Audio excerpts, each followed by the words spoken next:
사도행전 2장 42절에서 47절 말씀 같이 하나님 말씀 읽겠습니다. 시작.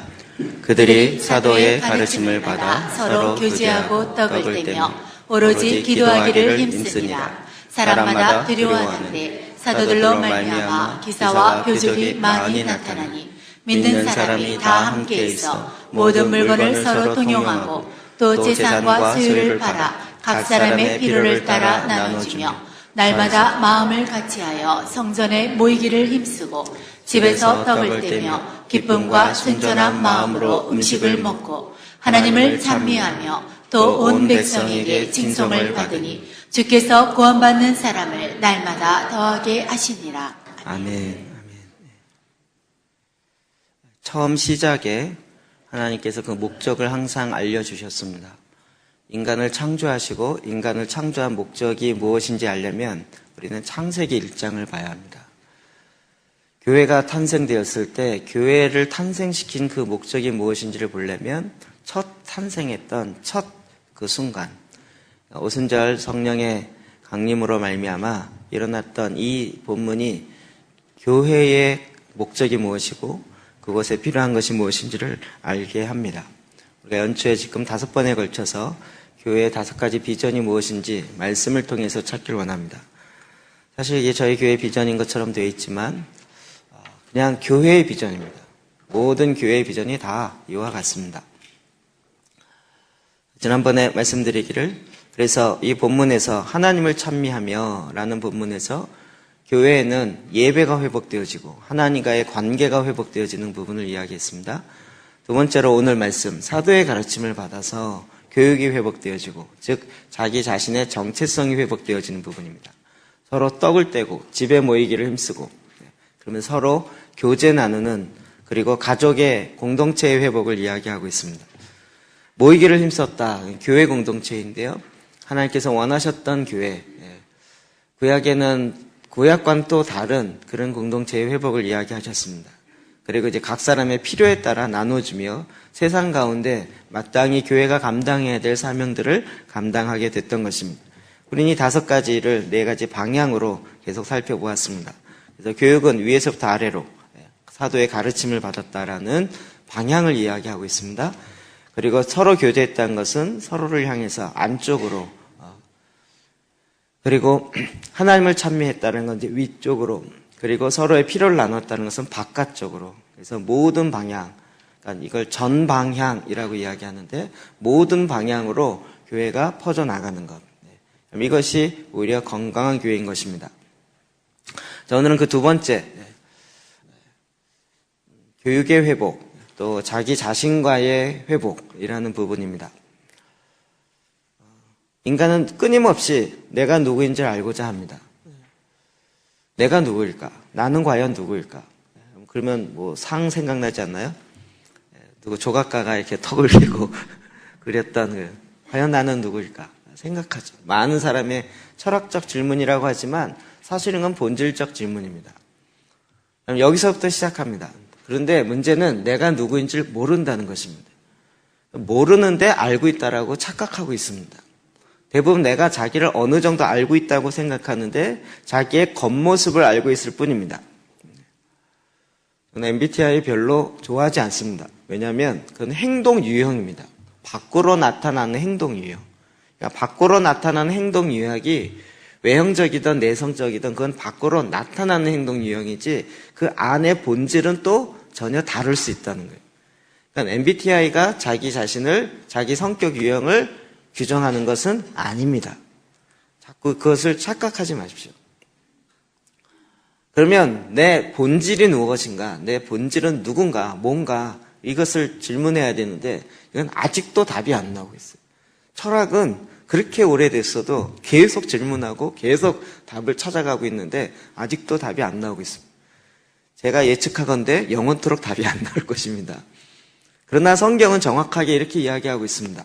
오늘 본문 8장 32절부터 34절 봅시다. 시작. 진리를 알지니 진리가 너희를 자유롭게 하리라. 그들이 대답하되 우리가 아브라함의 자손이라 남의 종이 된 적이 없거늘 어찌하여 우리가 자유롭게 되리라 하느냐. 예수께서 대답하시되 진실로 진실로 너희에게 이르노니 죄를 범하는 자마다 죄의 종이라. 예수님께서 유명한 말씀을 하신 거죠. 내 말이 너희 안에 거하면 너희가 참 내 제자가 되고 진리를 알 것인데 그 진리가 너희를 자유케 하리라. 사람들이 와 자유롭게 되겠다 이렇게 반응한 게 아니라 나 자유로운데 뭘 또 자유롭게 한다는 얘기야. 나는 자유로운 사람인데 날 뭘 또 자유케 해? 라고 질문했던 거죠. 이 질문에 대해서 예수님이 이렇게 대답하십니다. 예수께서 대답하시되 진실로 진실로 너에게 이르노니 죄를 범하는 마다 죄의 종이라. 이 말을 다른 말로 좀 풀어서 바꿔보면 여러분 죄를 안 지려고 해보십시오. 죄를 짓는 것은 자유이기 때문에 내 마음대로 한다라고 하는데 안 지으려고 해보세요. 그게 마음대로 되는가? 우리는 내가 그냥 마음대로 했겠고 내가 자원해서 선택해서 죄를 범하고 그 가운데 있기 때문에 나는 한 것도 내 마음이고 안 하는 것도 내 마음대로 할 수 있다라고 착각하고 있는데 자, 죄를 안 하는 쪽으로 한번 결정해서 한번 해보십시오. 그게 쉽게 되지 않습니다. 왜요? 죄를 범하는 자마다 다 죄의 종이기 때문에 그렇습니다.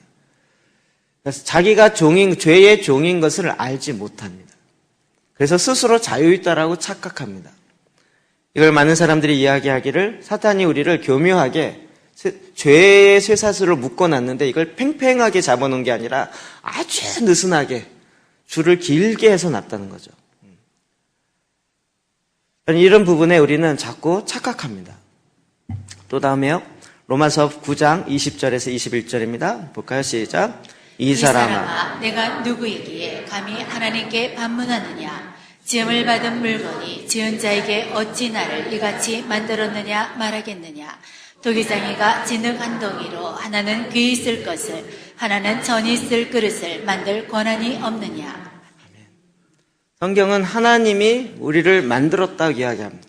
그래서 이 질그릇을 만드는 토기장이 이 토기장이가 그릇을 만들었는데 내가 접시를 만들어야지, 밥공기를 만들어야지, 국그릇을 만들어야지, 큰 항아리를 만들어야지 이러고 만들었습니다. 근데 만듦을 받은 이 그릇들이 왜 나 이렇게 만들었냐고 이렇게 말하는 게 과연 타당하냐 이 얘기죠. 이렇게 얘기하면 자꾸 인간을 너무 비하하는 거 아닌가 이렇게 자꾸 생각합니다. 그런데 여러분 창조되었다, 만들어졌다 이 이야기는 우리에게 너무나도 큰 전제적 차이를 갖고 옵니다. 사탄은 이 부분에서 어떻게 하면 이 창조를 무너뜨릴까 이게 가장 큰 숙제였던 것 같습니다. 근데 드디어 20세기 들어오면서 무너뜨리기 시작했습니다. 그 전에는 거의 끔떡도 못했던 이 하나님의 진리를 드디어 그들이 무너뜨리기 시작했는데 그게 진화론이에요. 지금도 많은 사람이 진화론을 과학이라고 생각합니다. 진화론 과학 아닙니다. 진화론은 이론입니다. 하나의 가설입니다. 그것이 마치 실험 가능한 증명이라고 생각하는데 여러분 진화론 치고 실험 가능한 것이 있는가 찾아보십시오. 단세포에서 다세포가 되었대요. 이게 실험이 가능한가요? 진화론은 늘 수억 년이 지난 다음에 이렇게 진화됐다는 거예요. 진화론의 가장 큰 맹점, 지금도 원숭이가 진화해서 인간이 됐대요. 그러면 중간이 있어야 될 거네, 중간. 원숭이와 인간 사이의 중간. 원숭이 비슷하게 생기면 중간입니까? 아직까지 그 중간을 못 찾았어요. 우리가 생물학 시간에 얘기하는 종속, 과목, 강문계라고 이야기하는 그 종인데 종과 종 사이에 있는 중간이 있어야 될 거잖아요. 근데 그 중간을 아직까지 못 찾았어요. 그러니까 성경은 정확하게 종류대로 창조하셨다 이렇게 얘기했어요. 그러니까 종류대로 모으면 정확하게 종류가 분리되는 거예요. 근데 이것을 점점 발전됐다라고 이야기해요. 어떻게 해요? 인간이 알 수 없는 수억 년이 지난 다음에 이렇게 되는 거예요. 이게 다 가설이에요. 그러니까 그 진화론에서 그걸 증명해내야 되는데 계속 증명하지 못하고 있습니다. 그러나 이것을 과학이라는 것으로 포장하고 그러면서 지금 전제를 바꾸어 놓았습니다. 이 전제를 바꿔놓은 것은 진화론이 옳다라는 이야기가 아니라 그 사탄이 갖고 있는 전략은 인간은 목적을 갖고 창조된 게 아니라 우연히 창조됐다는 거죠. 그래서 인간은 누군가 창조주의에서 만들어진 것이 아니라 우연히 바뀌었다는 거예요. 그러니까 내가 인간이 우연히 탄생하고 우연히 나와서 우연히 결혼하고 우연히 여기 살게 되니까 목적이 뭔지를 계속 못 찾고 있는 거예요. 그러니까 내가 누구인지도 모르고 그것을 찾고자 하는 방법조차도 잘못되어 있기 때문에 지금 이 땅에 있는 많은 사람들이 자기 자신이 누구인지 왜 만들어졌는지를 모르는 거죠. 에베소 2장 10절입니다. 시작.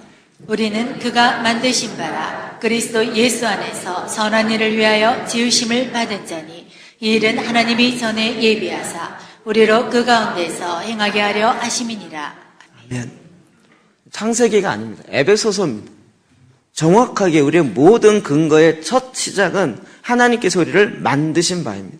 그런 목적이 있잖아요. 바로 나오죠. 그리스도 예수 안에서 선한 일을 위하여 지으심을 받으니 우연히 어쩌다 실수로 뭐 흑인, 백인 이런 거 얘기하는데 뭐 백인을 구우려고 했는데 너무 새까맣게 구워가지고 흑인이 되고 너무 덜 구워서 백인이 되고 적당하게 구워서 황인이 되고 이따위 얘기는 하나님의 창조의 진리에 보면 맞지 않은 얘기입니다. 하나님은 정확하게 목적을 갖고 실수로 인간을 만들 그런 하나님이 아니십니다. 그러면 전지전능하신 하나님이 아닌 거죠. 우리는 자꾸 그런 생각과 그런 이론들을 집어넣는 것입니다. 벌써 이 출발 자체, 전제 자체가 다르기 때문에 나타나는 결과가 다를 수밖에 없는 거죠. 너무나도 자기 자신이 모르는 채 계속적으로 살아가고 있습니다. 게다가 이제는 자기 자신을 알고 싶은데 내가 누구인지를 좀 알고 싶은데 그걸 알려고 하는 방법조차도 잘못된 방법으로 알려고 합니다. 마가복음 10장 17절이요. 시작. 예수께서 길에 나가실새 한 사람이 달려와서 꿇어앉아 묻자오되 선한 선생님이여 내가 무엇을 하여야 영생을 얻으리이까? 이 사람도 내가 누구인지 알고 싶은데 내가 누구인지를 알려면 무엇을 해야 되겠습니까? 이 질문이에요, 결론. 무엇을 해야 영생을 얻으릴까? 예수님께 영생을 질문했던 사람들의 질문이 똑같습니다. 누가복음 10장 25절이요. 시작. 어떤 율법 교사가 일어나 예수를 시험하여 이르되 선생님 내가 무엇을 하여야 영생을 얻으리이까? 위에는 부자 청년이 이야기한 거고요. 밑에는 어떤 율법사가 이야기합니다. 다 질문이 뭐죠? 내가 무엇을 해야 영생을 얻겠냐는 거예요. 여러분 이건 지금도 많은 그리스도인이 이렇게 질문해요. 내가 교회에 가서 뭘 해야 되겠습니까? 내가 이 세상에 무엇을 해야 되겠습니까? 물론 무엇을 하는가 중요합니다. 그러나 내가 누구인지를 알려면 내가 무엇을 하느냐, 내 명함의 직함이 뭐냐에 의해서 내가 규정되는 게 아니고 내가 무엇을 하느냐, to do에 의해서 내 자신이 증명되는 게 아니고 내 존재는 to be의 문제는 내 행동으로 증명되는 게 아닌 것입니다. 나의 존재는 이미 하나님으로부터 만들어져 나오는 하나님으로부터 나오는 그 존재가 내게 되어지는 거죠. 이걸 존재론적 접근이라고 이야기하죠. 그럼 항상 내가 무엇을 해야, 내가 무엇을 해야 돼. 그러니까 이게 너무 많은 거예요. 그러니까 이 얘기 제가 굉장히 많이 이야기 드렸습니다. 그래서 내가 어떤 중요한 무슨 요직이나 중요한 역할을 함으로 나는 중요한 사람이 됐다라고 생각하는 건 착각이라고요. 예수님의 제자들이 귀신을 내어쫓죠. 처음이었어요. 예수님이 권세를 부여하시고 각 마을마다 보내시면서 둘씩 짝지시면서 보냈어요. 그래갖고 귀신을 내어쫓고 병든 자를 고칠 수 있는 권세를 주어갔더니 제자들이 가서 귀신을 내어쫓았어요. 예수의 이름으로 명하느니 귀신아 나가라 그랬더니 나갔어요. 누가 놀랐어요? 제자들이 놀랐어요. 그래갖고 예수님에게 와서 주의 이름으로 귀신이 쫓아옵니다. 도망가답니다. 이런 일이 내 입에서부터 나왔습니다. 그때 예수님이 뭐라고 그러셨어요? 그걸로 기뻐하지 말고 내 이름이 생명책에 기록된 걸 기뻐하라. 너의 행동이 무엇이냐 이걸로 기뻐하지 말고 너의 존재가 주님 앞에 되었다는 것으로 기뻐하라. 우리는 자꾸 뭔가 행동으로 증명하려고 그래요. 이건 제가 만든 농담인데요. 예수님의 4가지 시험이요. 저는 가는 곳마다 이 얘기를 하는데요. 저희 교회에서는 몇 번 안 했더라고요. 돌로 떡일 되게 하라. 뭔가 투두로 너를 증명하라는 거예요. 네가 하나님의 아들이었던 돌이 떡이 되게 하라. 예수님 어떻게 얘기하셨다고요? 말씀으로 이겼지만 안 했어요. 안 해. 뛰어내려라. 싫어. 왜 뛰어? 천한 만한 걸 보이면서 나에게 절하라. 내가 다 주겠다. 싫어. 내가 왜 네 말 들어? 예수님의 아들 하나님의 아들 되어짐이 내가 뭔가를 함으로 증명되는 게 아닙니다. 우린 자꾸 그 패턴에 빠져들어가 있으니까 돌로 떡이 못 만드는 것을 인해 시험 들어요. 내가 왜 이렇게 하나님이 교회를 다니지 20년 됐는데 왜 이걸 못할까? 스스로 막 찔러가면서 이럴 필요가 없는 거예요. 왜요? 잘못된 접근을 계속 가르쳐줘요. 그건 사탄의 방법이에요. 그리고 사실 이게 선악을 알고 하는 지식의 나무의 결과인 거죠. 지난번에도 보았지만 그래서 대안을 세운 거예요. 예레미야 2장 13절이요. 시작. 내 백성이 두 가지 악을 행하였나니 곧 그들이 생수에 근원되는 나를 버린 것과 스스로 웅덩이를 판 것인데 그것은 그물을 가두지 못할 더진 웅덩이들이니라. 내가 누구인지 모르니까 그걸 알기 위해서 대안을 세웠어요. 스스로 웅덩이를 팠어요. 그래갖고 웅덩이를 너무 열심히 파고 거기다 계속 이것을 채움으로 뭔가 되겠지라고 계속 노력해요. 그랬더니 옆에 있는 사람이 딱 봤더니 저 웅덩이가 내 것보다 더 좋은 것 같아. 안 하면 내가 더 많은 걸 팔아. 그랬더니 옆에 있는 사람이 또 보더니 이 사람은 안 되겠다 싶어서 웅덩이 옆에다가 그 옆에다가 콘크리트를 젖히기 시작했어요. 밑은 여전히 빠져있는. 그래도 안 됐더니 이제 콘크리트 했는데도 방수가 안 돼. 거기다 방수까지 해버려. 그러면서 누구 웅덩이가 좋은가를 지금 서로 경쟁하고 있어요. 우리는 누구의 대안이 좋은 대안이냐. 좋다라는 게 굿이잖아요. 굿. 회의를 하면 굿 아이디어가 뭐냐가 계속 얘기되는 거예요. 그래서 이게 굿 아이디어, 저게 굿 아이디어. 그런데 굿 아이디어와 갓 아이디어는 180도 차이라고. 조금 다른 게 아니고요. 인간이 내세운 좋은 아이디어와 하나님의 생각은 180도 달라요. 둘은 원수가 된다고요. 조금 더 좋은 생각이 하나님께 더 가까이 가리라라는 생각 자체를 버려야 되는 거예요. 완전히 전제가 다른 거죠. 그럼에도 불구하고 내가 하는 그 하나님의 말씀과 상관없이 내가 하고 있는 그 무엇이 내 대안이 정말 최고로 좋은 대안이라고 생각하는 거죠. 그리고 만약 그게 되면 결국 자기 자신을 자랑하겠죠. 하나님을 자랑하는 게 아니에요. 그럼 인간의 생각, 육신의 생각과 하나님의 생각은 원수가 되어 있습니다. 결코 하나 될 수 없습니다.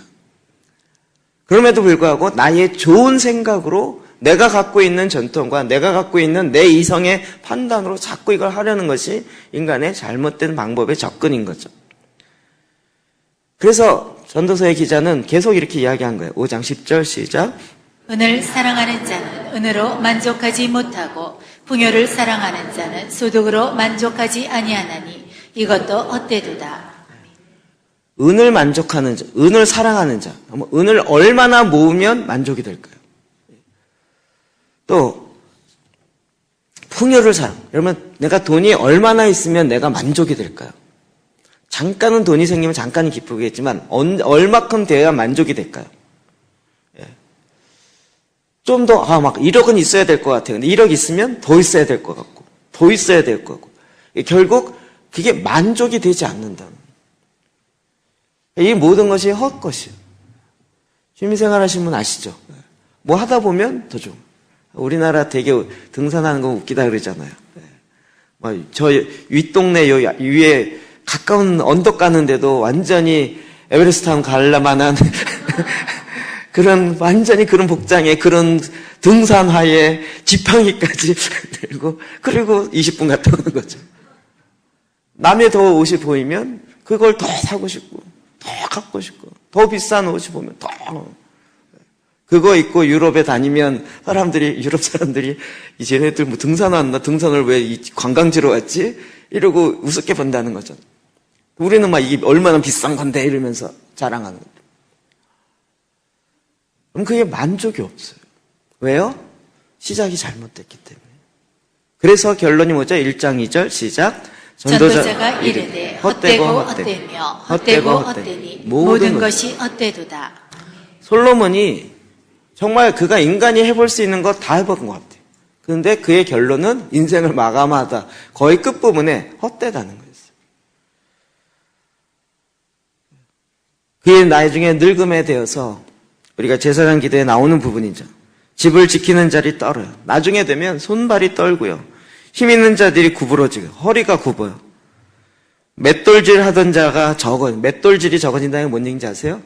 이 치아가 빠진다는 얘기예요. 나이가 들면 치아가 빠져요. 그러니까 점점 또 창들로 내다보던 자리 눈이 어두워져요. 전에는 조그만 창으로 다 보였는데 이제는 점점 나이가 들수록 눈이 어두워져요. 길거리에 문들이 닫힐 거예요. 이 길거리 문이 닫히는 건 귀가 어두워진다. 귀가 어두워.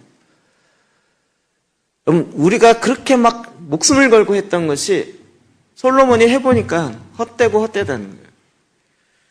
오직 여호와를 경외하는 것이 모든 지식의 근본인데 하나님을 아는 것 외에는 보니까 헛되더라. 이거를 평생 그가 헛된 삶을 살아보니 결론으로 헛되다 라고 결론 내리고 죽었어요. 지금 우리가 거의 그거 아닐까요? 그럼 이 부분에 우리는 세상의 방법을 취한 거죠. 그게 지금 우리 안에 너무나도 크게 올라와 있는 교육이라는 문제예요. 제가 이제 기독교 교육학을 했지만 교육학이라는 학문을 하기 위해서는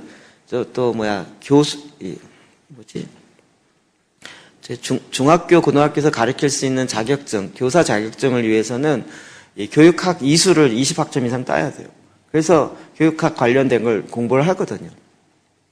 그리고 이제 교생 실습도 가고. 그래서 저는 중학교, 고등학교에서 가르칠 수 있는 자격증은 있어요. 교사 자격증. 그래서 이제 교육학을 배워보면 거기서 하는 근본 전제가 뭐냐면요. 인간은 선하다요. 인간은 선하다. 교육학이, 우리나라 교육학은 미국의 영향을 그대로 거의 다 갖고 왔어요. 물론 일본 것도 갖고 왔지만 상당히 다. 근데 미국의 교육 학문을 만들어 놓은 건 존 듀이예요. 존 듀이는 실용주의에 의해서 만들었거든요. 근데 그거보다 더 이 교육학이라는 건 교육 철학의 밑바탕 위에 서 있고요. 교육 철학은 철학의 밑바탕 위에 서 있고요. 그 교육 철학은 결국은 신학의 밑바탕 위에 서 있어요. 그러니까 존 듀이는 제일 밑바탕으로 가보면 그는 무신론자예요. 무신론의 근거에서 인간은 선하다라고 전제하고 그리고 배우면 인간은 변할 수 있다.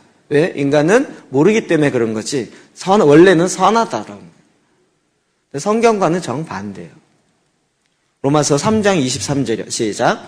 모든 사람이 죄를 범하였음에 하나님의 영광에 이르지 못하더니. 아멘. 모든 사람이 다 죄를 범했어요. 눈에 넣어도 아프지 않을 만한 자녀들도 다 죄인이에요. 내가 그렇게 사랑하는 것과 얘는 그렇지 않을 거야 라고 내가 믿는 것과는 상관없이 그도 죄인이에요. 죄의 DNA가 그의 세포까지 들어가 있는 거예요. 모든 인간은 죄인이다. 전제 자체가 완전히 다릅니다. 너무나도 잘 알죠. 우리가 어떤 기준을 해놓고 여러분 예를 들면 우리 요즘 아침 10시까지 나오는데 자 우리가 예배를 드리는데 10시까지 나와도 좋고 10시 반까지 나와도 좋습니다. 여러분 선택해서 나오세요. 그럼 몇 시까지 나오실 거예요? 다 10시 반이죠. 괜히 왜 일찍 나가겠어요? 우리는 다 늘 나에게 좋은 쪽으로 딱 정해놓는 거죠. 그러니까 무슨 법을 정해지거나 그러면 항상 그런 기준으로 딱 보는 거죠. 그럼 그게 워낙 강력하게 두니까 저도 잘 가끔 이렇게 말하려니까 죄송스러운데 운전할 때 안전띠를 안 메고 떠나는 게 습관이 돼가지고요. 빨리 떠난다라는 이 사명감 때문에 가면서 꼭 매요. 이렇게. 가만히 생각해보니까 안전띠 매라는 법은 누구를 위한 거예요? 교통청을 위한 거예요? 그거 벌금 벗어갖고 좋은 건물 줬다 그러던데. 그쵸? 법은 사실은 누구 때문에 있는 거예요? 나를 위해서. 교통사고가 나면 안전띠를 맨 것과 안 맨 것에 천지 차이가 나니까 매십시오 그러는데 안 매잖아요. 그러니까 강하게 정하는 거죠. 죄성에서 나오는 거죠. 인간은 악합니다. 인간은 본질 자체가 악한 것으로 그 뼛속까지 DNA가 들어가 있습니다. 성경의 이야기죠. 또 교육학에서는, 세상 교육학에서는 아는 것이 힘이라는 거예요. 그래서 많이 알아야 된다는 거예요. 그래서 지금도 아는 것이 힘이다. 이게 굉장히 많이 우리 안에 들어와 있어요. 물론 알아야 될 필요성이 있습니다. 지식을 하나님이 지성을 주시고 우리랑은 생각할 수 있는 머리를 주신 것이 있습니다. 근데 이 생각하는 것이 힘이 아닙니다. 힘의 본질은 성경에 전혀 다릅니다. 제가 처음 이야기할 때 너무 생뚱맞은 것 같고 너무 종교적인 것 같았지만 성경은 뭐가 힘이냐고 얘기하냐면 하나님을 가까이 하는 것이 힘이다라고 얘기합니다. 느헤미야 8장 10절 하반절입니다. 시작. 이날은 우리 주의 성일이니 근심하지 말라. 여호와로 인하여 기뻐하신 것이 너희의 힘이니라 하고. 아멘. 네, 완전히 다르죠. 여러분 지금 말씀을 가까이 하고 하나님을 기뻐하니까 어떠세요? 갑자기 내 안에 힘이 생기죠. 변화가 생기죠.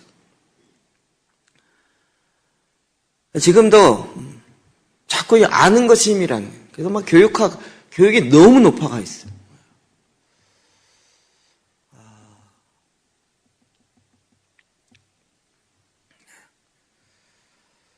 사학의 미래에 대해서 막 얘기하고 싶은 마음이 들어나는데 전에는 그게 아니었는데 이제 막 비리가 워낙 많이 나오니까 많은 사람들이 지금도 그러신 분 계실지 모르지만 저희 어렸을 때 학교 안 가면 세상이 무너졌죠. 아파도 학교 가서 죽어 이런 거였잖아요. 요즘은 학교를 안 믿으니까 오히려 그냥 홈스쿨링하고 학교에 가니까 더 문제가 된대요. 뭐 어떤 게 옳으냐 그런 얘기를 하려는 건 아니에요. 그러니까 어느 순간 우리에게 교육이라는 것이 너무 높아져 있었던 거죠. 그래서 나온 게 뭐냐면 인간은 뭐든지 할 수 있다는 거예요.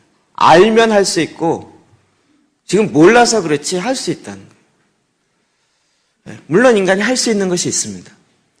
그러나 그래서 인간들이 못하는 것이 나오면 너무 막 거기서 분노하는 거예요. 공부 잘하는 애들이 그런 공부 잘하는 애들끼리 모인 학교에 딱 들어가면요. 어떻게 해야 될지 몰라요. 전에는요. 서울대가 자살률 최고였는데 지금 카이스트가 자살률 최고예요. 걔네들은 전교에서 1, 2, 3등 하던 애들이에요. 전교에서. 그런 애들끼리 모인 대학에 가가지고 딱 경쟁을 했더니 자기가 꼴찌. 자기 인생의 꼴찌라는 건 이걸 어떻게 감당할지 몰라서 죽어요. 나는 뭐든지 다 할 수 있다 그러다가 그 할 수 없는 일이 딱 부닥치니까 그 다음부터는 이걸 어떻게 감당이 안 되는 거예요. 저는 개인적으로 재수는 필수라고 생각하는 사람 중에 하나입니다. 한번 꺾어져 보는 것이 굉장히 중요합니다. 성경은 뭐라고 얘기합니까? 빌립보서 4장 13절 시작. 내게 능력 주시는 자 안에서 내가 모든 것을 할 수 있느니라. 아멘. 우리가 할 수 있는 것은 예수 그리스도 안에서 할 수 있는 것이지 하나님을 떠난 상태에서 내 마음대로 할 수 있는 게 아닙니다. 정말 교육학은 그런 면에서 전제 자체가 다른 것 위에 세워져서 나왔기 때문에 완전히 다른, 그러니까 제가 보기엔 미국도 지금 이렇게 된 건 교육이 넘어간 거예요. 물론 미국이 처음에 교회할 때 기도하고 시작하고 처음엔 학교에서 그렇게 했습니다. 그러나 교육학이라는 학문 자체는 들어가질 않은 거예요. 몇몇 이런 지성을 갖고 있는 크리스찬들이 교육 학문에도 하나님의 능력과 하나님의 지성이 전제돼서 들어가야 된다 이래갖고 그런 시도를 많이 했어요. 그래서 뭐 칼빈 대학이나 이런 데에서 아예 초등학교 1학년부터 하는 그런 선수, 셈 이런 것들 하느라 한 거죠. 우리는 뭐 다 사과 하나 더하기 사과 하나는 몇 개입니까? 뭐 2개요 이렇게 얘기하죠. 북한은 어떻게 해요? 미군 10명이 있는데 5명을 쏴 죽였습니다. 몇 명 남았습니까? 이렇게 가르치잖아요. 예. 그러니까 이게 전제 자체가 가르치는 게 다른 거죠. 그러면 기독교적으로 본다면 예를 들 때 도대체 어떻게 보아야 될 거냐는 거죠. 셈을 외우는 것도 필요하지만 예를 들 때 자체에 이미 그런 걸 집어넣는 거죠. 그래서 이제 기독교적인 세계관에 입각한 학문이 나와야 된다. 이런 얘기 계속 나온 거죠. 기독교 수학, 기독교 산수, 기독교 경영, 기독교 과학, 기독교 이런 얘기 나온 거죠. 이게 뒤늦게 요즘에 한참 전부터 이제 조금씩 나오기 시작한 거예요. 왜요? 오직 영원 구원만 생각하다가 세상이 다 이렇게 갔었다가 세상을 변화시켜야 된다고 생각하니까 우리가 거기를 너무 놔버려는 거예요. 그러면 정말 내 자신이 내가 될 수 있는 건 뭔가? 성경에서 얘기한 건 완전 다릅니다. 심리학은 1차 대전, 2차 대전 이후에 인간의 잔악성 때문에 도대체 인간이 어디까지 잔악할 수 있을까? 인간을 마루타로 시험하고 자기랑 같은 민족이 아니라 해서 민족 청소를 하면서 이런 인간이 과연 누군가? 여기 회의를 느낀 사람들이 모여서 학문을 만들어낸 게 심리학이고 그러면서 저기 상담학 나오고 이게 다 1960, 70년대 이후부터 나온 학문이었어요. 그 다음에 아예 그런 학문 자체가 없었잖아요. 그런데도 그 학문을 접근하는 방법 자체가 무신론에 입각한 철학으로, 교육학으로 접근한 거죠. 하나님은 없고 인간의 존재는 우연히 탄생했고 그럼 그런 곳에서 우리가 계속 자라왔기 때문에 우리의 이 사고 체계가 이미 하나님 없는 말씀, 하나님은 없는 차원의 체계가 잡혀 있어서 이게 회복이 잘 안 되는 거예요. 주님 우리에게 정확하게 이렇게 이야기합니다. 하나님의 영이 임할 때 인간은 인간 될 수 있습니다. 하나님의 영이 임한 사건이 가장 많이 나온 것. 그것은 구약에 보면요. 제가 놀랍게 성령에 대해서 가장 많이 나온 구약의 메시지 어딜까요? 사사기예요, 사사기. 사사기 다 보세요. 어떻게 사사가 돼요? 하나님의 영이 그에게 임함이에요. 사사가 나 사사 되게 주시옵소서. 사사 되기를 원하면 이래서 된 게 아니고 하나님의 영이 임하니까 하나님이 나를 향한 하나님의 뜻이 무엇인지 다 알게 돼요. 자기는 그렇게 생각지도 않아요. 근데 하나님의 영이 여자에게 임하니까 여자 사사 들어버리고 왼손잡이, 그 당시에는 오른손을 못 쓰는 그런 의미도 있지만 왼손잡이는 잘 사용되지 않는, 그런데 하나님의 영이 임하니까 그에게도 하나님의 역사가 보이기 시작합니다. 결국 사사기는 우리에게 하나님의 영이 임함으로 나타나는 하나님의 사람들이 어떤지를 보여주는 거예요. 기도는 어땠습니까? 사사기 6장 34절이요. 시작. 여호와의 영이 기드온에게 임하시니 기드온이 나팔을 불매 아비에셀이 그의 뒤를 따라 부름을 받으니라. 아멘. 기드온과 300용사 너무나도 잘 알죠. 요즘에 기드온 협회라는 걸 잘 모르시는 분이 있더라고요. 어떤 분이 저에게 신약 성경과 시편이 있는 성경이 있는데 이거 괜찮아요. 그리고 갖고 오셨더라고요. 어떻게 이거를 모르시지? 이런 생각이 좀 들었어요. 기드온 협회가 호텔마다 성경책 놔두고 이런 운동 옛날에 많이 했잖아요. 그래서 이렇게 성경을 무료로 나눠주고 지금도 하고 있어요. 그럼 그 기드온이에요, 그 기드온. 기드온의 300용사. 유명한 사건입니다. 근데 처음에 기드온을 딱 부를 때 하나님의 영이 기드온에게 임하였어요. 그랬을 때 6장 12절에 나오는데 여호와의 사자가 기드온에게 나타나 이르시되 큰 용사의 여호와께서 너와 함께 계시도다 하며 하나님의 사자가 나타나서 큰 용사여 하나님이 너와 함께 하시도다. 우리 같으면 아멘 영광입니다 이래야 될 것 같죠. 기드온이 뭐라고 대답하냐면 13절에 기드온이 그에게 대답하되 오 나의 주여 여호와께서 우리와 함께 계시면 어찌하여 이 모든 일이 우리에게 일어났나이까. 하나님께 지금 따지고 있어요. 우리 조상들이 일찍이 우리에게 이르기를 여호와께서 우리를 애굽에서 올라오게 하신 것이 아니냐 한 그 모든 이적이 어디 있나이까. 이제 여호와께서 우리를 버리사 미디안의 손에 우리를 넘겨주셨나이다. 아니, 하나님이 살아계시면 옛날에 출애굽할 때 홍해 가르고 이런 일들 지금 왜 안 일어나냐는 거예요. 지금 미디안에 의해서 이렇게 노예 생활하고 있는데 왜 이런 일이 사실은 왜 일어났죠? 하나님을 버렸기 때문에. 하나님을 가까이 하지 않고 하나님을 즐거워하지 않고 또 가나안의 우상, 세상의 우상을 쫓아갔기 때문에 이렇게 일어났는데도 이 기도원은 그렇게 생각을 안 한 거예요. 하나님은 어디 계시냐는 거예요.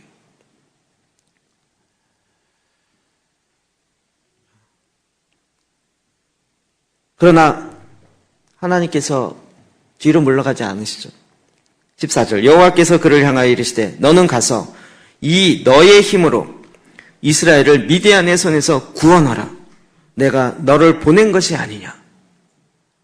이 말을 듣고 있는 기드온은 지금 어디 있어요? 포도즙 틀 안에 들어가서 몰래 밀을 까먹으면서 있어요. 여러분, 기드온이요 큰 용사가 아니에요.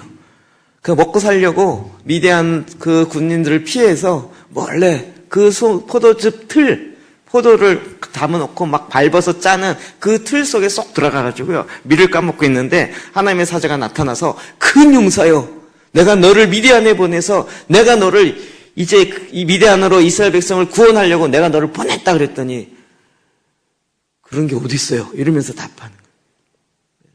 이게 기드온의 처음이었습니다. 기드온은 자기가 생각하기를 자기는 므낫세 지파요 작은 사람이고 키가 부족이 작은 지파가 작은 지파고 자기는 힘이 없고 자기는 연약합니다라고 스스로 생각하죠. 그래서 하나님의 사자가 나타났지만 그리고 그렇게 말씀하셨지만 그게 믿어지지가 않아요. 기드온은 정말 의심이 많은 사람이에요. 하나님 말씀하셔도 양털 갖고 하나님 시험하고요. 계속 하나님 시험. 이거 정말 맞아요? 하나님 말씀한 건 맞아요? 내가 한번 하나님을 시험할 테니까 이거 한번 해주세요. 이래가면서. 근데 나중에 어떻게 미디안을 어떻게 이겨요? 기드온의 칼, 기드온의 여호와의 불. 네. 맞나요? 갑자기 헷갈리네. 네. 칼 들지 않고 이겨요. 횃불과 항아리 들고요. 칼을 든 게 아니고요. 칼은 입으로 외친 거예요. 항아리 들고 그 안에 횃불 들고요. 어느 다 같이 100명 100명씩 딱 해가 포진하고 항아리를 팍 깨트리면서요. 그리고 기드온에 가 그랬더니 지들이 안에서 스스로 싸워갖고 다 자멸했어요. 하나님의 영이 그에게 임하여서 하나님이 원하셨던 그래서 그가 그 이후에 40년 동안 미디안을 무찌르고 이스라엘을 평강으로 다스려요. 하나님의 영이 임하니까 그가 자기를 향한 자기의 목적이 무엇이고 자기의 의미가 무엇인지 더 알게 되었다고요. 이게 일반 심리학과 성경이 다른 어마어마한 차이입니다.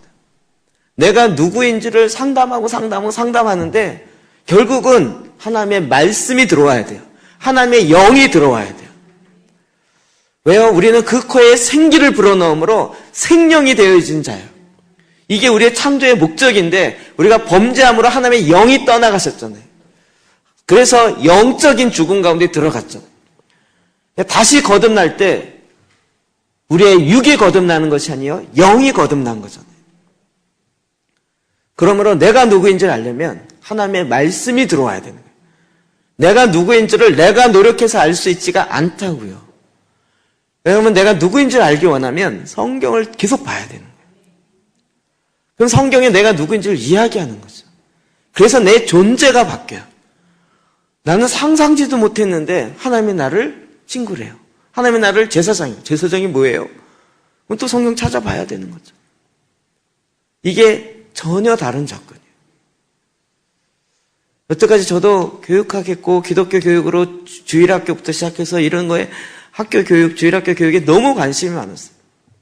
근데 그 접근이 이름은 교회 주일학교인데 방법은 다 세상의 방법이에요. 갖고 와가지고. 그 아이들에게 하나님의 말씀을 집어넣은 게 아니라 재미를 집어넣어가지고요. 그 재미에 근거해서 애들이 조금 변화될까요? 요즘 주일학교 얘기 들어보니까 5분 설교한다고 그러더라고요. 5분. 저도 그런 능력이 있으면 좋겠어요. 5분 안에 말씀이 증거되어지며 5분 안에. 대부분 설교가 아니죠. 때우는 거죠.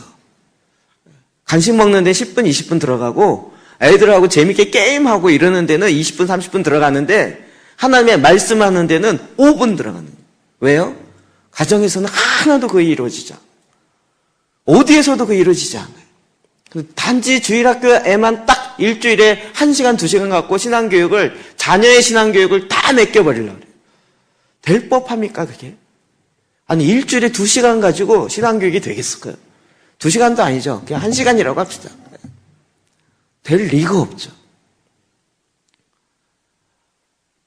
지금 그러니 주일학교가 무너지고, 지금 한국교회 주일학교 없는 교회가 50%라고 합니다. 사실 우리가 너무나도 자명하게 알 수 있었던 결과인 거죠. 정말 중요한 것은 내 자신이 회복되려면 자아성취, 여러분 우리나라 교육의 이념의 목적이 뭔지 아십니까? 한국 지금 뭐라 하나요? 문교부가 아니고 뭐라 하나요? 인적자원부라 하나요? 네. 교육인적자원부에 거기서 가리키는 교육의 목적 뭘로 잡고 있는지 아세요? 홍익인간입니다. 홍익인간. 홍익인간 정신에 입각해서 우리 아이들을 홍익인간의 정신에 입각해서 그 삶을 살아내는, 물론 모르겠어요. 요즘 하도 교과서를 많이 바꿔서 어떻게 바뀌었는지 모르겠지만,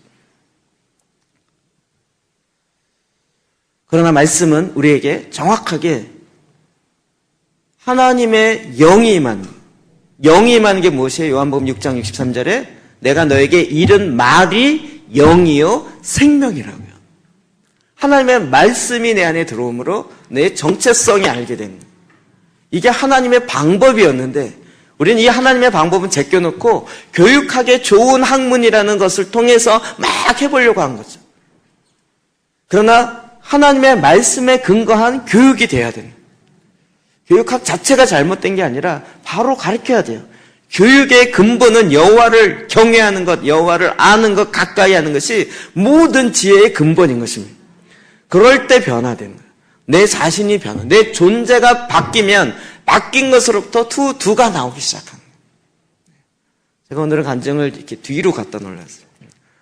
그래서 오늘 간증 시간을 이 시간 잠깐 하려고 합니다. 우리 두 번째로 간증 시간인데요.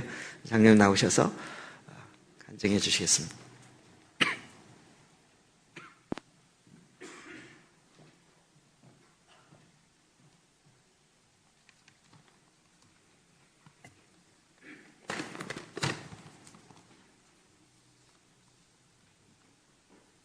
안녕하세요. 반갑습니다. 박지범 장로입니다.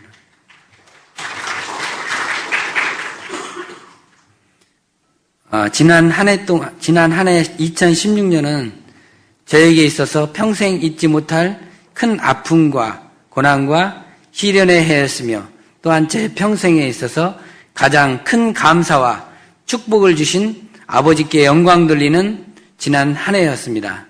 저에게 고난이 오기 전에는 부족함이 없이 평안한 가운데 하나님의 말씀을 믿고 의지하며 암송도, 묵상도, 기도의 제단도 나름대로 한다 하며 살았습니다. 하지만 고난 전과 고난 후의 제 삶에 있어서 하나님과의 관계는 전혀 180도 달랐습니다. 이 사실은 고난을 겪어본 사람만이 알 것입니다.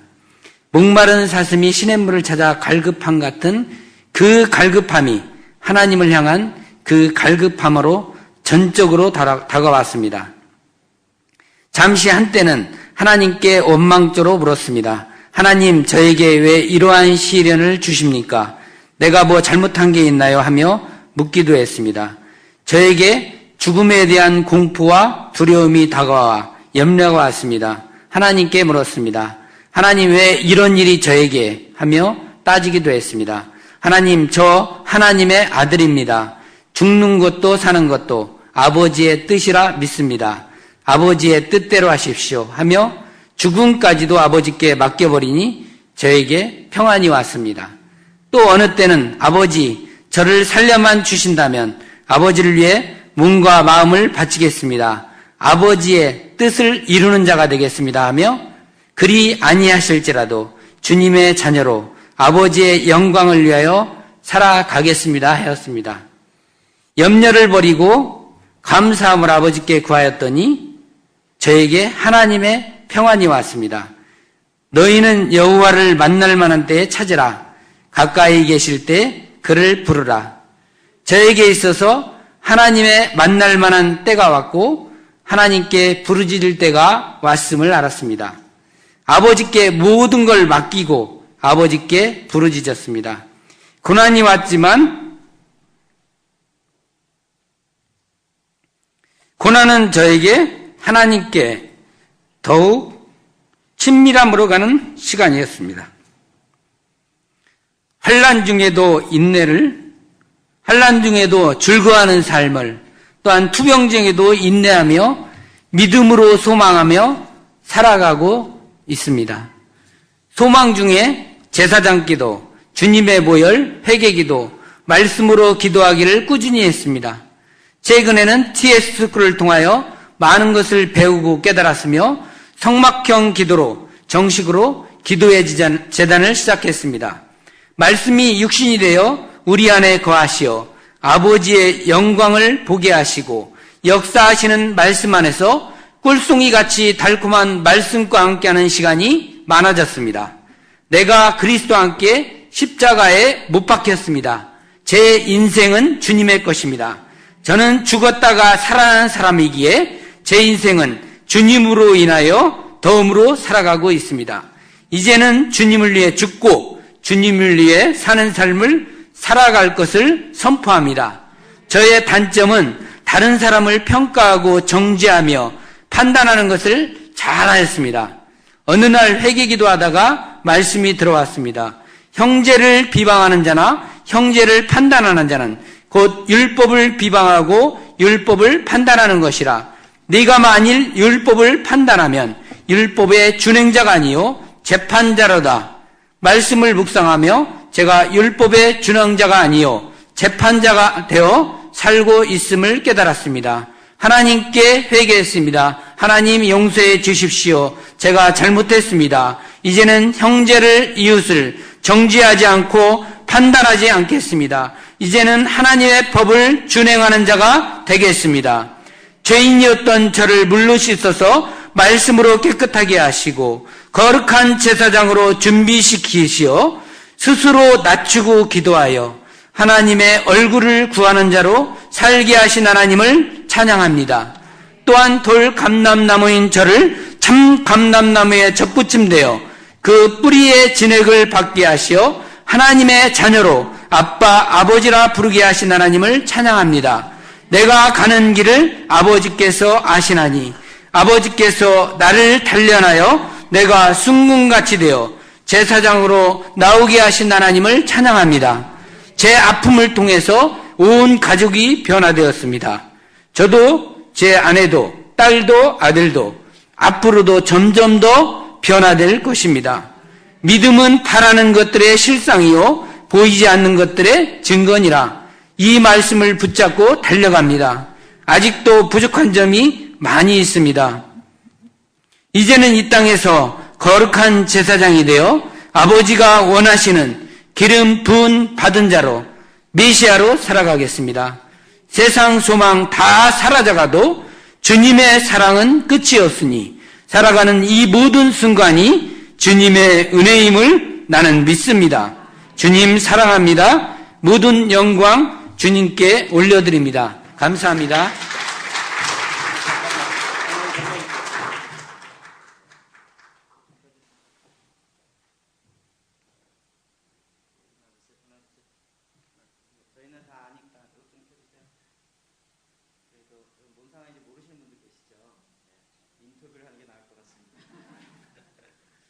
고난이 뭐였는지 1분 동안 잠깐 이야기해 주실 때 어디가 아프셨고 어땠는지. 2015년 10월 16일 날 그냥 그 일반적인 건강 검진을 직장에서 하는데요.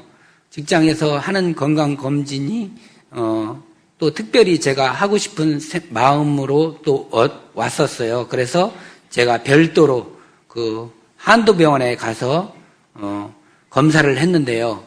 혈액암이 이라는 판명을 받았습니다. 그래서 그때는 아주 하늘이 무너지는 것 같은 그런 저한테 오는 그런 걸 느꼈어요. 그래서 그때부터 하나님을 더 갈급함으로 이렇게 찾게 되고 또 암의 상태가 어떠셨죠? 암의 상태가 그때 그냥 뭐 이렇게 등 쪽에 이렇게 있다고만 했고요. 치료를 하자고 이랬어요. 그래서 이제 치료를 했는데 치료를 이제 12번을 항암 주사를 맞았어요. 항암 주사를 12번을 맞았는데 한 5번인가 맞고요. 감기가 왔는데 그냥 감기인 줄 알고, 아니 감기인데 감기인 줄 알았는데 그게 체온과 같이 오더라고요. 이렇게 막 이렇게 소화도 잘 안 되는 것 같고 무기력해지고 그렇게 오더라고요. 그래서 이게 감기인가 보다 하고 일반 병원 한두 병원 이런 데 가까운 병원을 한의원도 가고 막 갔는데 이게 그냥 판명이 제대로 안 돼가지고 3일이 지났어요. 끙끙 3일 동안 앓다가 3일이 지난 다음에 이제 현대 아산병원 진료받는 그 병원에 갔더니 폐렴이라고 하더라고요. 그런데 폐렴이 이제 되게 심해가지고 병원에 입원해 있는데 의사 선생님이 저한테 그러는 거예요. 젊으니까 아직 힘내라고, 괜찮다고, 막 힘내라고 그러는 거예요. 그런데 저는 아무것도 잘 몰랐어요. 그냥 치료하면 낫겠지 했는데, 그날이 아마 고비였다고 하더라고요. 제 아내한테 들었더니, 오늘 넘기기가 힘들다고, 그렇게 판명이 됐다고 하더라고요. 그래서, 저는 이제 나중에 알았어요, 그거를. 그냥 하나님이 고쳐주시겠지, 이런 마음으로 그냥 있었는데, 기도하면서 그냥 기도제단 하면서, 저 성경책도 안 갖고 가가지고 느닷없이 가가지고요 그냥 머릿속에 있는 걸로 기도제단을 계속 이렇게 했습니다. 준비가 아무것도 안 되는 상태. 몇 번 하셨죠? 예? 그럼 항암 투여를 몇 번 하셨나요? 지금 12번을 다 하고요. 지금은 어떠세요? 지금은 이제 정상으로 이제 판단이 돼가지고 앞으로 더 조심하고 이제는 완치된 거예요? 예, 완치된 걸로 거예요? 예, 완치됐다고 들었습니다. 감사합니다. 지금 머리는 장로님 머리죠? 예, 이건 제 머리입니다. 그전에는 가발 쓰고 다녔는데요. 감사합니다. 예, 감사합니다.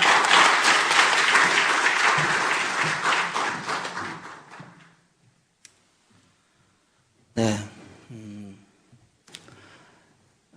처음에 병원 갔을 때, 저는 이제 처음에 2번 이제 갔었는데, 처음에 갔을 땐 그래도 이제 암이라는 거 알고 가서 척추에 가까이에 이 암세포가 있어서 잘못 수술하면 더 큰 일이 있어서 수술하기가 너무 애매하고 그래서 이제 항암으로 하자 그래갖고, 처음에 갔을 때, 제가 그때 신방을 갔었을 때도 너무 갑작스럽게 입원을 하는 바람에 아무것도 안 갖고 있어요.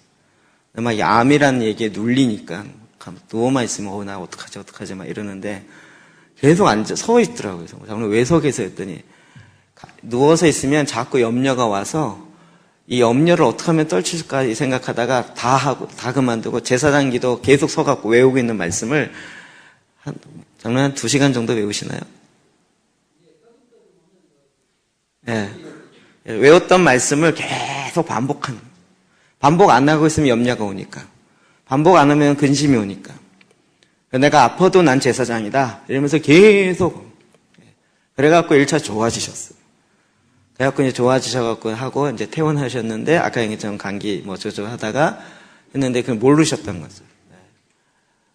그래서 이제 그렇게 항암 중에 그런 증상이 있으면 굉장히 위독한 상황인데 모르고 계셨다가 그래갖고 막 그때 의사들이 살아날 확률이 40%다 20%다 막 이렇게까지 이야기했었어요. 그리고 그런데 이제 그런 과정을 하나님 지나쳤었는데 병실에서 계속 가만히 있으면 염려가 들어와요. 그런데 그때마다 말씀을 계속 반복하고 말씀을 외우면 이거 말씀이 뭐지? 왜 까먹었지? 이거 생각하다 염려가 안 들어와요. 예. 그러니까 말씀 외운 걸 계속 또 하고 근데 이제 자꾸 하면 까먹잖아요. 보고 하는 것도 아니니까. 그러면 자꾸 그러면 이게 내가 제사장이기 때문에 그걸 된 거예요. 내가 제사장이기 때문에 여기에서도 병원에 있지만 제사장이에요. 내가 제사장의 역할을 하기 때문에 제사장이 아니고 나는 제사장의 존재가 되었기 때문에 어디서든지 제사장으로 하나님의 말씀을 읊조리고 하나님의 말씀을 할 수 있는 거죠. 그래서 자꾸 그 염려가 사라지시죠. 그리고 장로님 모르셔서 그랬지만 본인은 너무 마음이 편하셨어요. 오히려 그 옆에서 병 간호하시는 우리 권사님이 더 막 올라 천국 갔다 지옥 갔다 오르락내락하시면서 이게 사도의 가르침을 받았다는 얘기가 뭐냐면 자, 구약에는 메시아가 오신다 그랬죠. 메시아가 오면 해결될 것이다. 기름 부은 자가 오실 것이다. 여인의 후손으로 오실 것이다. 유다의 자손으로 오실 것이다. 다윗의 후손으로 오실 것이다. 계속 얘기했어요. 그래서 그들이 정말 4,000년을 기다렸어요. 근데 메시아가 왔어요. 근데 메시아가 왔으면 그동안 예언했던 게 다 이루어져야 되는데 그 메시아가 승천하셨어요. 승천하셨는데 구약에 했던 모든 예언이 아직 다 이루어진 건 아니에요. 3분의 1은 이루어졌는데 3분의 2는 아직 안 이루어졌어요. 그럼 어떡하겠어요, 여러분? 이건 왜 안 이루어졌어요? 저건 왜 안 이루어졌어요? 이런 질문 안 할 수 없죠. 아니, 메시아가 오면 그 나라가 회복된다 그러는데 우리 이스라엘 아직 회복 안 됐는데요. 이건 뭐예요? 아니, 메시아가 오면 이런 일이 있는다는데 왜 이건 안 이루어졌어요? 초대교회 성도들은 그 질문을 계속 할 수밖에 없어요. 그 질문에 대해서 누가 답해요? 그 당시 사도들이 답한 거죠. 그러니까 사도들이란 구약에 있는 내용을 다 유대인이잖아요. 구약에 있는 내용을 다 알 뿐만 아니라 예수 그리스도가 메시아인 줄 알고 하나님 보내신 자도 알며 그로 말미암아 들은 메시지를 통해서 구약에 있는 내용들이 다 이제는 재해석되는. 그래서 우리가 6월절에 어린 양 잡았던 그거 있지? 그게 바로 예수 그리스도야. 그래서 우리가 지금은 어린 양을 다시 잡을 필요가 없고 예수의 피로 우리가 하나님 앞에 나아갈 수 있는 거예요. 그때가 어린 양의 피가 상징이었고 예수의 피가 실제였고 이제는 그 예수 그리스도의 보혈의 능력으로 우리가 죄사함을 얻는 더 온전한 피가 된 것입니다. 이런 이야기를 사도들이 하기 시작합니다. 그래서 교회는 사도와 선지자의 터 위에 서 있는 거예요. 구약에 있는 성도들은 다 율법 아래에 있었어요. 율법을 지켜야 되고 율법 아래에서 어떻게 해야 될지 몰랐어요. 그런데 딱 예수 그리스도 오고 난 다음에 율법이 과연 무슨 의미가 있지? 우리는 아브라함의 자손인데 아브라함의 자손이라는 정체성보다 더 중요한 게 뭐지? 라고 했을 때 사도들이 딱 이야기한 거죠. 우리는 하나님의 아들이라는. 여러분 예수님이 하나님의 아들이라고 얘기했다가 돌 맞아 죽을 뻔했다는 얘기 했죠. 하나님과 인간을 어떻게 동등되게 그려요. 여호와 하나님, 오직 하나님, 야훼 하나님, 하나님으로만 이야기하지 그 하나님을 인간화시키는 것 자체를 신성모독이라고 합니다. 근데 예수님이 오셔서 내가 하나님의 아들이다 라고 얘기했을 때 근데 거기서 끝난 게 아니에요. 그 하나님의 아들이 계속 계셨으면 좋겠는데 하늘로 승천하셨어요. 그러면 하나님의 아들이 안 계신데 그러면 우리는 어떻게 해야 될까요? 예수님 쫓아서 승천할 수도 없고 구약으로 다시 돌아갈 수도 없고 어떻게 해야 됩니까? 라고 했을 때 시편에 있는 내용을 인용하면서 했던 말씀이에요. 사도행전 13장 33절 시작. 곧 하나님이 예수를 일으키사 우리 자녀들에게 이 약속을 이루게 하셨다 함이라. 시편 2째 편에 기록한 바와 같이 너는 내 아들이라 오늘 너를 낳았다. 이것이 예수 그리스도에게 해당되어진 얘기지만 그 다음에는 누구에게 해당돼요? 저와 여러분에게 해당되는 거예요. 우리는 이거 지금 너무 자연스럽게 받아들이지만 유대인들에게는 내가 하나님의 아들이야? 이게 받아들이기가 너무 어려운 거예요. 이걸 누가 풀어줘요? 사도들이 예수 그리스도의 가르침으로 말미암아 이걸 풀어주기 시작하는 거예요. 그래서 예수님은 하나님의 아들, 신성뿐만 아니라 인성. 그래서 요한복음에 인자 얘기를 계속하는 거예요. 인자, 하나님의 아들뿐만 아니라 사람의 아들이었단 말이에요. 이 두 가지를 함께 딱 연결시켜서 사도들이 풀어놓은 거예요. 그러니까 초대교회는 이와 같은 사도의 가르침을 받아서 그 가르침 위에 교회가 섰다고요.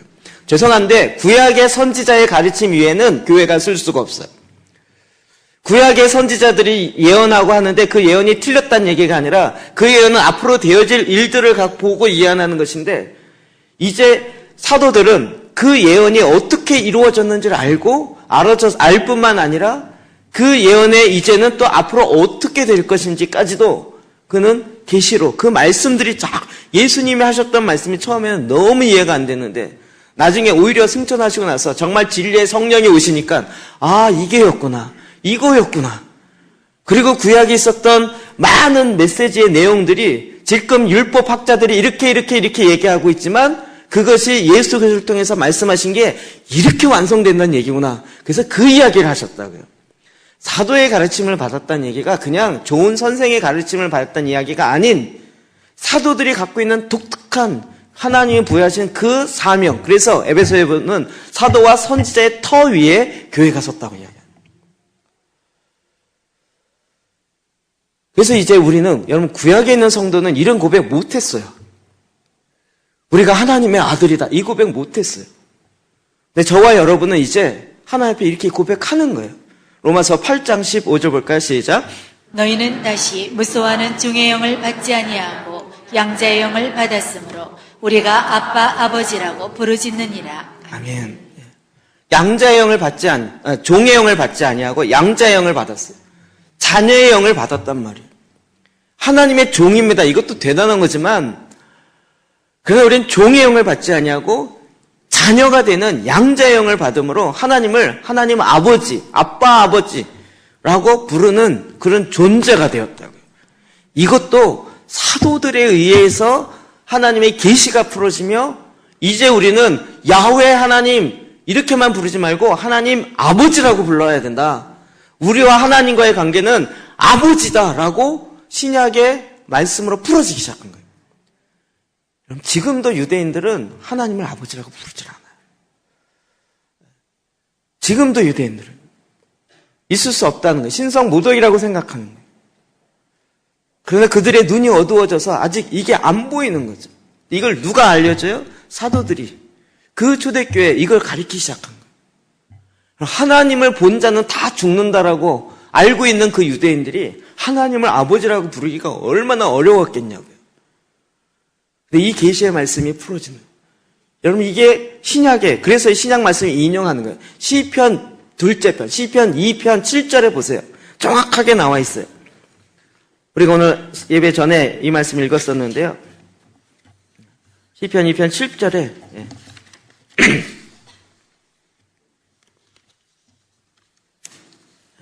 내가 여호와의 명령을 전하노라. 여호와께서 내게 이르시되 너는 내 아들이라. 오늘 내가 너를 낳았도다.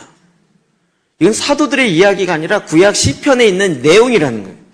이 내용이 끌고 와서 이게 오늘 이렇게 되는 것입니다 라고 정확하게 알려준 거예요. 그래서 우리가 하나님의 자녀의 그러니까 사도의 가르침을 받았다는 얘기가 그냥 교육학에 무슨 좋은 지식을 받았다는 이야기가 아니라고. 하나님의 계시가 풀어지기 시작합니다. 뿐만 아닙니다. 요한복음 15장 15절 시작. 이제부터는 너희를 종이라 하지 아니하리니 종은 주인이 하는 것을 알지 못함이라. 너희를 친구라 하였노니 내가 내 아버지께 들은 것을 다 너희에게 알게 하였습니다. 아멘. 우리를 또다시 종은 주인이 하는 것을 알지 못해요. 종은 주인이 하는 걸 물어보지도 못해요. 주인님 이렇게 왜 하시는데요? 이런 거 못 물어봐요.